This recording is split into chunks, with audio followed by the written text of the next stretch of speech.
জাহান্নামের আগুনে জ্বলতে জ্বলতে যখন চামড়াগুলো গোশতগুলো ঝলসে যাবে, রব্বুল আলামিন নতুন করে চামড়ার গোশত গায়ের মধ্যে ফিট করে দিবে।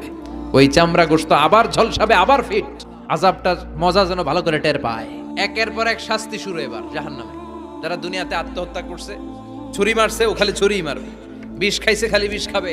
যে মেয়েগুলো ওড়নায় গলা পেঁচিয়ে এই আত্মহত্যা, তারা জাহান্নামের রশিতে আর ওড়নায় খালি আত্মহত্যা করতেই থাকবে। যারা স্মার্টফোনের ভিতরে ইন্ডিয়ান নায়িকাদের কোমর দোলানো ডান্স দেখেছে, অশ্লীল ভিডিও দেখেছে, জাহান্নামের গরম শিক চোখের ভেতরে ঢুকিয়ে দেওয়া হবে। যারা মিথ্যা বলতো, ওদেরকে এক লাইন জাহান্নামের ছুরি দিয়ে কুচি কুচি করে জিহ্বাটা কাটা হবে। অন্যের জমি মেরে খেয়েছে এরকম ডাকাই তাছাড়া নাই, 7 জমিন ওর কাঁধে তুলে দেওয়া হবে। এবার ঘাড়ে কর। গিবত করে চগল খড়ি আছে না নাই, তাদেরকে আল্লাহ জাহান্নামের তামা দিয়ে নখ বানায় দিবে, আগুন ঝরবে ওটা থেকে। নিজেরা নিজের গালের গোশত আর বুকের গোশত টেনে কুড়ে কুড়ে খাবে। ওদের ব্যথার চিৎকারে পুরো জাহান্নামটা থারথার করে কাঁপে। যারা যাকাত দেয়